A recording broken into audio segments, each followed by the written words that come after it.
It's someone else's turn. Get out of the way. Gun legislation is moving forward. Bills that have failed or been vetoed over the years are moving ahead. Weapons off the shelves in Virginia. Virginia's Senate Courts of Justice Committee approving several bills. It's our God-given right to protect ourselves, our family, and our children. Abigail Spanberger has a 53% approval rating. It's an issue of officer safety. It's also an issue of, keeping our community safe. The bill would make it illegal for anyone in Virginia to sell, purchase, transfer, manufacture, or import weapon. Citizens concerned about gun restrictions are taking action to protect their Second Amendment rights. Their voice needs to be heard. One single legislative session and a state that will never look the same again. Virginia just pulled off something that most political analysts said was nearly impossible. In 2026, the Virginia General Assembly didn't just pass one controversial firearm bill, they didn't pass 2 or 3. They pushed through 10 sweeping gun laws in a matter of weeks, and the shockwave is still rippling across the entire country. This isn't some slow, gradual policy shift that people can adjust to over time. This is a full-scale legislative overhaul that landed all at once, and it is already reshaping daily life for millions of people who call Virginia home.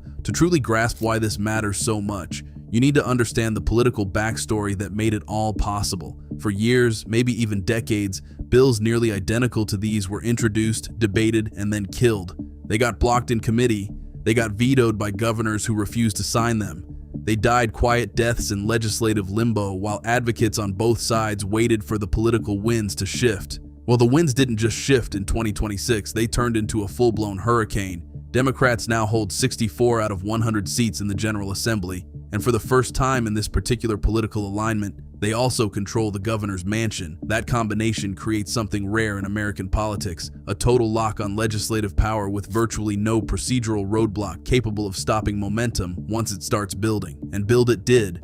Before the crossover deadline, which is the cutoff point where bills must pass from one chamber to the other to stay alive, more than 25 gun control bills were simultaneously moving through the system. 25. That is a number Virginia has never seen before in a single session. Not even close. Most states struggle to advance 2 or 3 firearm-related bills at the same time without running into political gridlock. Virginia blew past that threshold and kept going. Now let's break down exactly what these laws do, because some of them are going to affect people in ways they haven't even thought about yet. And we're starting with the single biggest change first. House Bill 217 is Virginia's brand new assault weapons ban, and it is as aggressive as anything we've seen passed at the state level in recent memory.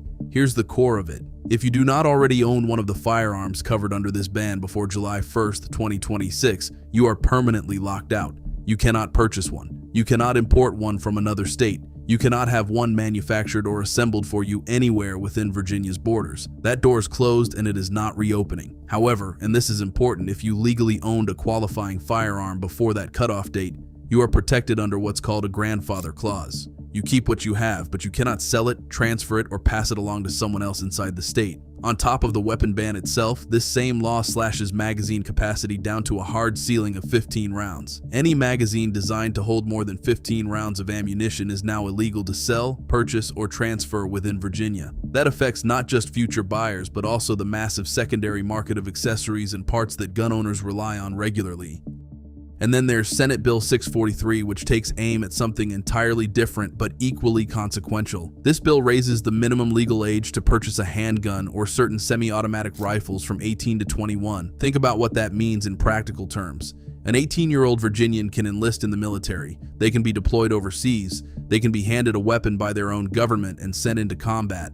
But under this new law, that same 18-year-old cannot walk into a licensed dealer in their home state and legally purchase a handgun. That contradiction alone is fueling enormous debate, and it's not hard to see why. These 3 provisions, the assault weapons ban, the magazine capacity limit, and the raised purchase age, collectively affect an estimated 8.9 million people living in Virginia today. And when you look across the entire country, only a small handful of states have all 3 of these restrictions active simultaneously. Virginia just vaulted itself onto that very short list practically overnight.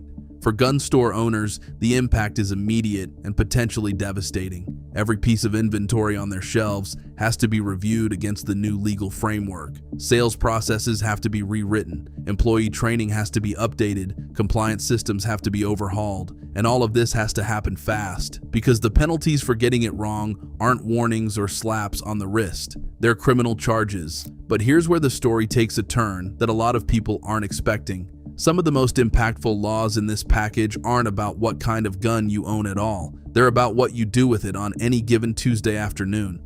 House Bill 110 introduces strict new rules about firearms left inside vehicles. If you leave a gun unsecured in your car and it's visible or accessible to someone outside the vehicle, you're now exposed to fines, potential misdemeanor charges, and even having your vehicle towed. This isn't a suggestion or a best practice guideline. This is criminal law with teeth, and it applies every single time you park your car and walk away with a firearm inside it. Then there's Senate Bill 348, which reaches directly into your home. This law mandates that gun owners store their firearms securely inside their residences.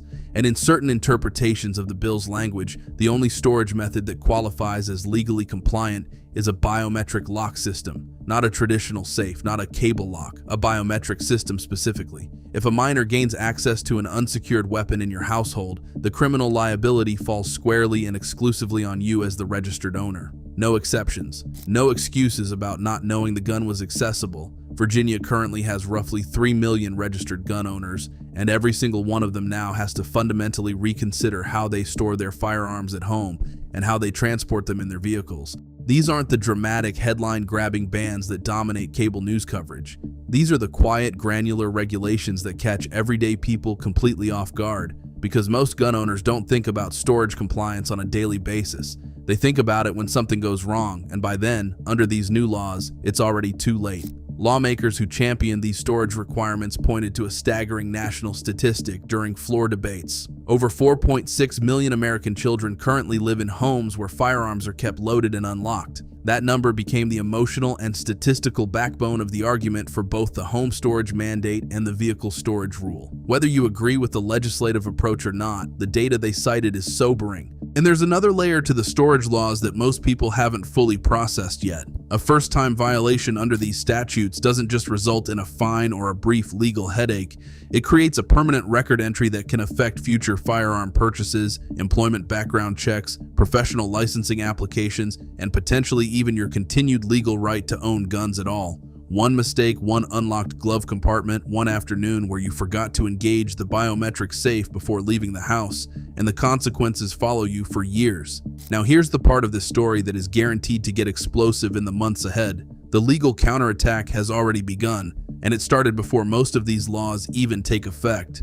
Gun Owners of America, one of the largest and most aggressive firearms rights organizations in the country, with millions of members and a substantial legal war chest, has publicly announced that their legal foundation is preparing to file direct lawsuits against the state of Virginia. Their argument is rooted in what they believe is clear constitutional precedent. In 2022, the United States Supreme Court issued a landmark ruling known as the Bruin decision, and that ruling fundamentally changed the legal landscape for firearm regulations nationwide. The Bruin decision established that any restriction on firearms must be consistent with the historical tradition of firearm regulation in the United States, and it made it significantly harder for states to justify broad restrictions on how and where Americans can carry and own guns. Republican lawmakers inside Virginia's own General Assembly raised the Bruin ruling repeatedly during floor votes on these bills, warning their colleagues across the aisle that the laws they were passing would not survive constitutional scrutiny. Those warnings were overridden by the Democratic supermajority, but the legal arguments behind them didn't disappear. They simply moved from the legislative chamber to the courtroom. The National Rifle Association has also entered the conversation, calling on gun owners across Virginia to contact Governor Spanberger directly and demand vetoes before the bills receive his official signature. And what makes this particular legal battle so significant extends far beyond Virginia's borders. Whatever federal courts ultimately decide about the constitutionality of Virginia's new laws could establish binding precedent that shapes gun legislation in every other state in the country. This isn't just a Virginia fight. This is a national test case, and everyone involved knows it. Legal experts are already categorizing these 10 laws by their likelihood of surviving court challenges, and the assessments are fascinating. The assault weapons ban under House Bill 217 is considered the most legally vulnerable of the entire package. The reason is straightforward. The Bruin decision specifically protects firearms that are commonly owned by law-abiding Americans, and semi-automatic rifles are owned by tens of millions of people nationwide. Arguing that a commonly owned firearm can be categorically banned is an uphill legal battle under the current Supreme Court framework, and gun rights attorneys know it. The public carry restrictions under Senate Bill 727 face an almost identical vulnerability for the same fundamental reason. On the opposite end of the spectrum, laws like the ghost gun serialization requirement and the vehicle storage rule are considered far more likely to withstand judicial review. Courts have historically granted states much wider latitude to regulate how firearms are tracked, documented, and stored compared to whether they can be owned in the first place. The distinction between regulation of possession and regulation of process is a critical legal line, and the storage and serialization laws land firmly on the side that courts tend to uphold. If lawsuits are filed, and at this point it's virtually certain they will be, the legal process alone could stretch anywhere from 1 to 3 years before final decisions are reached. During that time, a judge could issue a temporary injunction blocking enforcement of specific provisions, but that doesn't eliminate the law.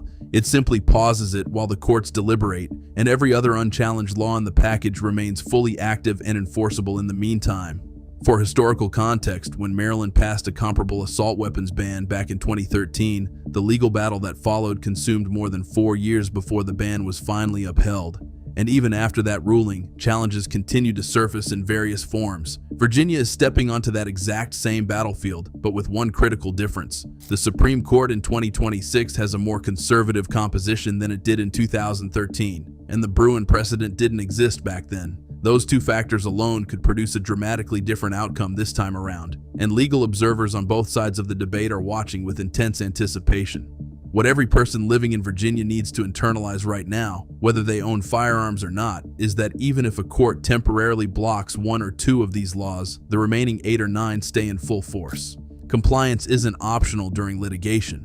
The legal system moves slowly, but the enforcement mechanisms behind these laws are already operational. Ignorance of a provision, or the assumption that a court will eventually strike it down, offers absolutely zero legal protection if you're found in violation today. Governor Spanberger has not yet officially signed every bill into law, which means there is still a narrow and rapidly closing window where public pressure, legal maneuvering, and political negotiation could alter the final shape of at least some of these provisions.